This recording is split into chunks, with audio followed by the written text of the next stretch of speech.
Hello my planner pals and welcome back, and if you're new here then thank you for joining me and giving me a try. My name is Di, I am here at Creative Comedy Design, and today I've got a collab video with Rini from the Enchanted Planner. I'm going to share with you 10 ways in which you can use washi tape in your planner, and then I want you to head over to Rini's video where she's also going to have 10 ways that you can use washi in your planner. There may be some similar things, they may be completely different, who knows? But let's dive in and look at 10 ways that you can use washi in your planner spreads. Alright, so the first way is that you can use it horizontally to kind of section off your planner so that you've got like something at the top, in the middle, and at the bottom. This is one of my favorite ways of using washi, and I do this quite a lot to separate the thirds, especially in the vertical planner. But that is one way that you can use washi, my preferred way, and you can do it at the top, the first third, the second third, or the bottom. Any or all of them. And you don't have to do all of one, you can do just the top here and this third here. So you can interchange them and mix it up. I love using horizontal washi in my planner. That also works like this, where I have similar things going off on Wednesdays and Saturdays, and I wanted to kind of make them the same thing. So if you have, say, I don't know, a soccer game or something on the same day each week, you can use it to signify your soccer game or event. Now, one of the other ways that you can use it, especially in your monthly or something like that, is to kind of section off a portion. I like to use it for more for like vacation things. So you can just do like a strip of washi, beach trip, and that is the section there that is a beach trip. So that's one way to use washi in your planner. Now the second way that you can use washi in your planner is clearly, if you're not doing horizontal, you can do a vertical. Now this works best, in my opinion, when you're thinking about sectioning off a whole day. If you have your planner spread, maybe it's a work planner, and you have your work here between 12 and 5, you can just section it off. That is your work. Boom, you're done. If you have a day off, you can just put day off, put some washi there, and you are good.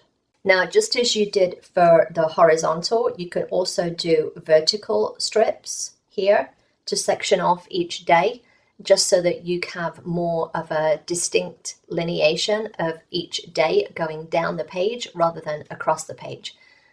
You do you. All right, the third way that you can use washi is as a to-do strip. Now, I used this last week in my spread, and I used it to stop these little stickers from floating. And for me, I don't like to have a sticker just floating in the middle of the page, and this kind of grounds it that this is Friday, this is Saturday, this is Sunday.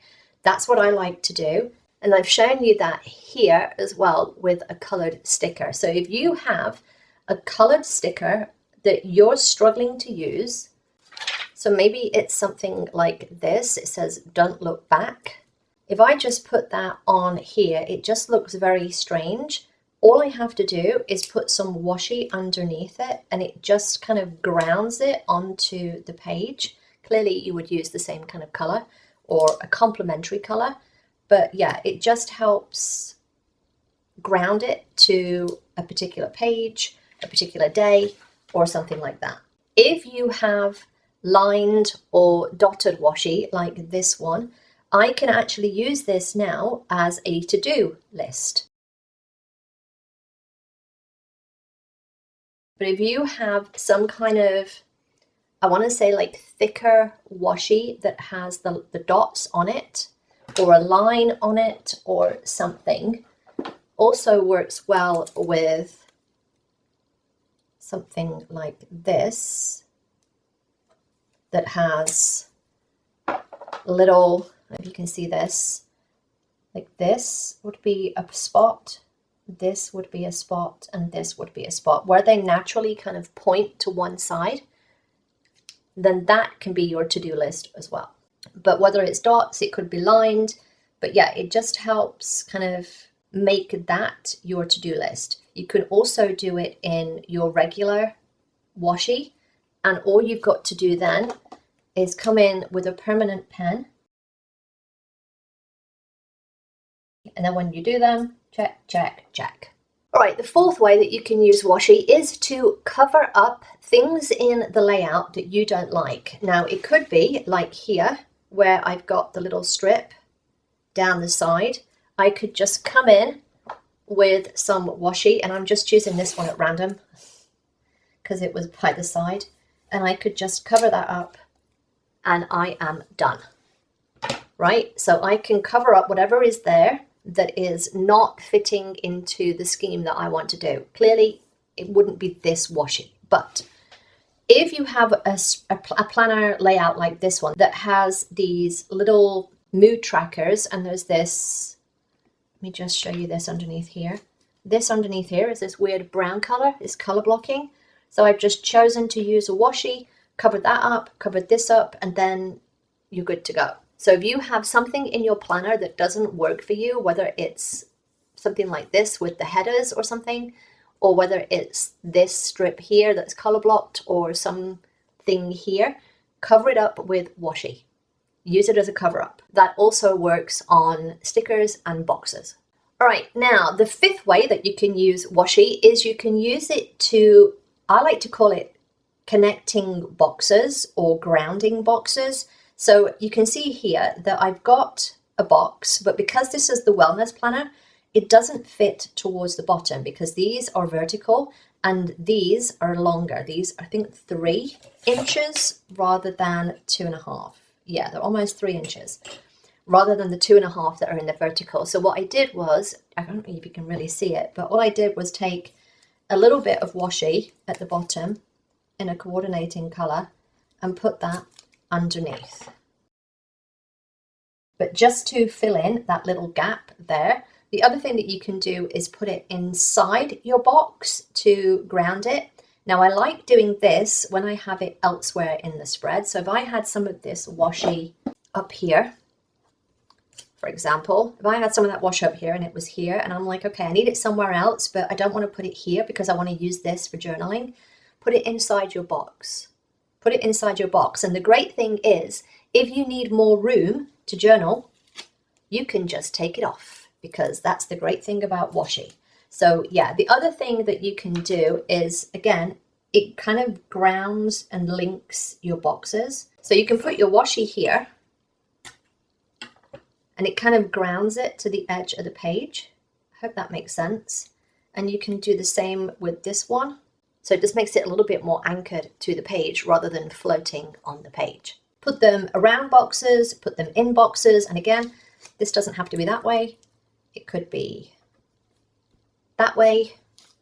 It could be that way. It could be any way. Just attach it to a box somewhere. It can come out the side of a box. It can come into the box.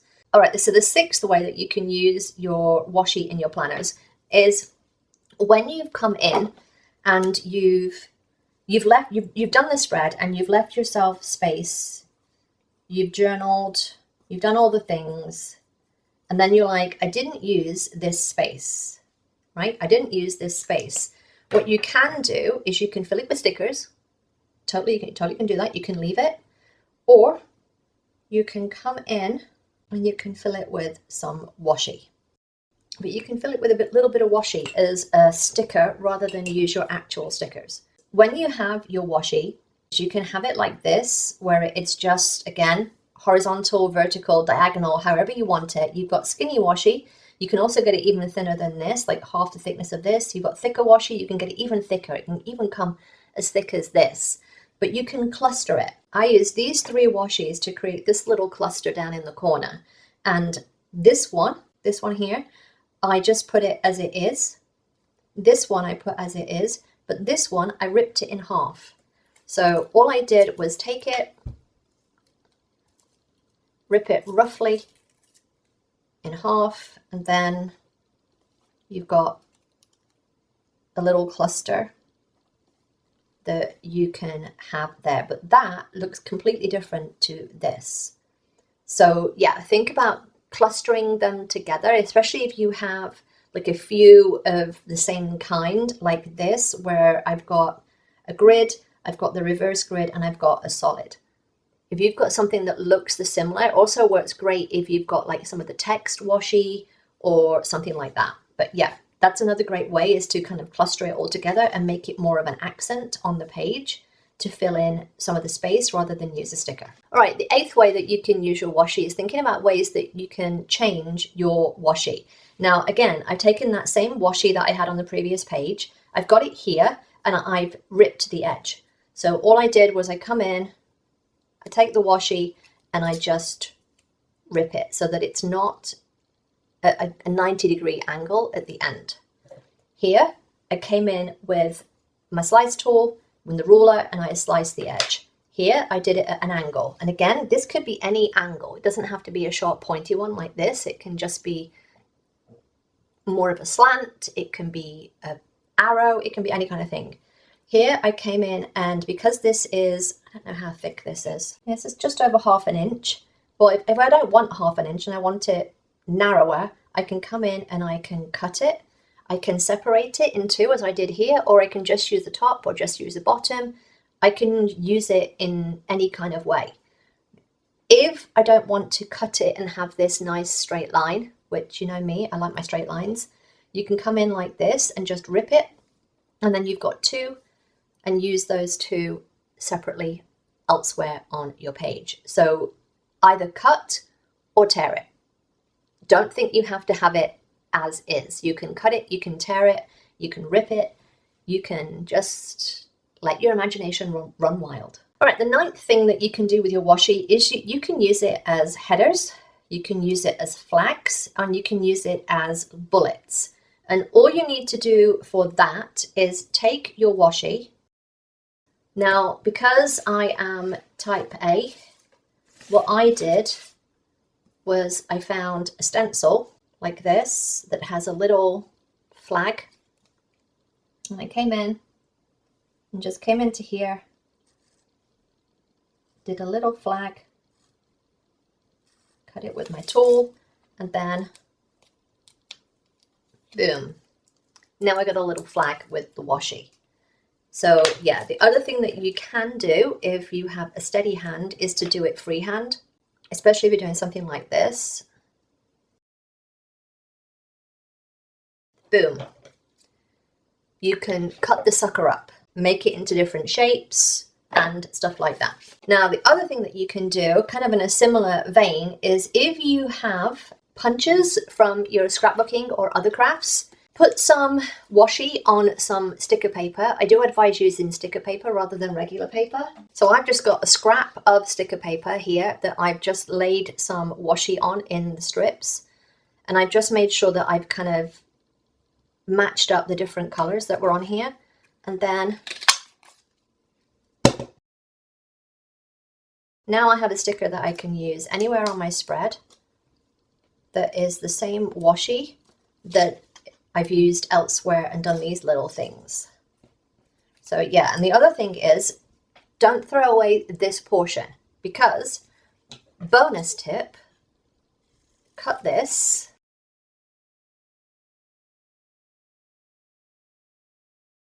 This is how you make a little, oh, that's going to go down, a box. So yeah, if you have punches, use your punches with it. You just need a little bit of sticker paper. And I always link stuff that I use down in the description as much as I can, but sticker paper, I get asked this all the time. I use the online labels stuff. It's available at Amazon. I use the white and I use the clear from Online Labels. All right, and the 10th way that you can use washi in your planners is to use it as boxes. So here I've just made a box around the edge. I just cut it into the thin strips, just like I did here. Cut it into the thin strips, laid it around the edge, boom, box. Here I've just filled in the whole thing, and then here I just did it diagonally. The sky is the limit here, especially if you're using punches or something like that. You can just go wild. Now the other thing is, when you have boxes like this, they make great backdrops for things like this. Now you know that I don't like stickers like this. I don't know why they give us the white. It makes no sense. So I will use this elsewhere, and then I can use this in my planner on a box that I've created out of washi. So I will save all of these little white bits, all of these, and I put them in things like this so that they've got some kind of background to go on, or I'll just put them in this. All right, so that is 10. I'm going to show you a bonus. So these are just sticky notes, right? But if you have boxes, sticky notes, note paper or something in your planner and you're like, I want to put that in, but I also want to be able to do something underneath, right? This is what you do. If you have sticker boxes, you're just going to stick them together. If you have Post-its or something, then put them together like this with a little bit of adhesive. And now I've got this little box. All I have to do, I kind of wanted a coordinating one, but this one's the nearest and I broke my kneecap, so I don't want to get up again. Let's say I wanted that here. Now, did you see what I did there? I just took the edge of my thumbnail and I just scored the bit between the edge of this square and where the washi connect. So that all I have to do for a flip box is that. So everyone's showing you how to do the boxes, right? And have it as a flip box. Here's the quick, easy, and dirty way of doing it. Put your sticker onto some paper, cut it out. I want that on the 14th. I'm just using that as an example. I'm going to come in, cut out the 14th, and then all I have to do is find my washi again, put that on there, boom, flip box. So if you're struggling to kind of fit everything on your monthly planner and you need more space, that's a great hack. If you have never used washi before and you're interested in getting some washi, here's my quick 3 tips. If you're new to washi, go for something that's very versatile, like a grid, a dot, a stripe, or something like that. Get that in a few colors first and see if you like using it. If you like using that, then start thinking about the same thing, like dots or something like that, or grid, but make it more colorful and bright. This one was actually from Dollar Tree, so yeah. And then think about going decorative. Most people, when they first get washi, go straight to this step and then hate it. So think about versatile first, versatility, neutral, something that will fit a lot of color schemes and a lot of spreads. Then go a little bit more colorful and then go more specific and decorative. All right, I hope you enjoyed this. If you did, then give me a thumbs up. Don't forget to subscribe if you're not already, and I will see you next time, my planner pals. Bye.